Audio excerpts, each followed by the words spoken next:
besok di hari kiamat tidak akan bergeser telapak kaki seorang hamba sebelum ia dimintakan tanggung jawab terlebih dahulu tentang 4 persoalan. Apa yang 4 itu?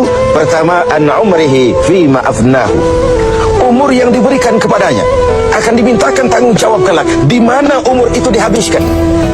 Diberikan umur 30 tahun ke 40 tahun, 50 sampai 70, 100 bahkan.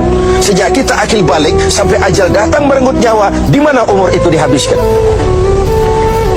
Kita sering main-main, padahal waktu berjalan terus. Kita sering lalai dan lupa, padahal malaikat maut tidak pernah lalai dan lupa.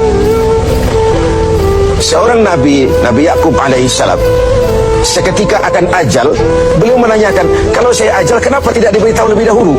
Kata malaikat maut, sudah diberitahu. Loh, bagaimana caranya diberitahu? Perubahan yang terjadi pada fisik kita adalah pemberitahuan. Uban yang bertabur, mata yang mulai lamur, pendengaran yang mulai kabur, itu semua pemberitahuan agar kita mawas diri. Umur akan dimintakan pertanggungan jawab di mana umur itu dihabiskan. William Shakespeare memang pernah bilang, waktu hidup itu singkat. Tahu-tahu baru saja zuhur, tahu-tahu sudah asar, baru saja asar, tahu-tahu sudah maghrib. Yang kemarin anak-anak, tahu-tahu sudah punya anak, tahu-tahu dan tahu-tahu. The time of life is short, kata Shakespeare. Waktu hidup itu singkat betul. Namun waktu yang singkat akan terasa ada manfaatnya kalau kita bisa memanfaatkannya dengan yang sebaik-baiknya. Apalah umur panjang kalau cuma untuk menimbun dosa dan kesalahan. Lebih baik umur yang panjang tapi untuk mengkoleksi berbagai kebajikan. Inilah makna ucapan Nabi, khairukum man tala umruhu wa hasuna amal. Yang terbaik di antara kamu orang yang panjang umurnya dan banyak juga kebaikannya. Umur ini yang sering kita berleha-leha menghabiskannya untuk sesuatu yang tidak punya nilai, kelak akan dimintakan tanggung jawab di hadapan Allah Azza wa Jalla. Lalu yang kedua, wa an syababihi fima ablahu. Masa muda, pernah diberikan umur muda, di mana dihabiskan umur muda itu? Hura-hura atau untuk sesuatu yang bermanfaat? Dahulu ada seorang selebritis lah kalau zaman kita sekarang, namanya Ibrahim bin Adham, namanya Malik bin Dinar. Namanya saja sudah Malik bin Dinar, Raja bin Uam. Hidupnya jet set. Satu malam dia mengadakan pesta di rumah mewahnya. Datang seorang pengemis, bertanya kepada penjaga pintu, siapa yang punya rumah ini? Bos saya. Iya, Malik bin Dinar. Oh, orang kaya? Orang kaya. Selebriti. Dia hamba apa orang merdeka? Dia orang merdeka. Kalau hamba bagaimana bisa pesta sehebat ini? Orang tua itu senyum lalu bilang, sampaikan kepada bosmu Malik bin Dinar, dia memang orang merdeka. Kalau dia hamba bukan seperti ini pekerjaannya.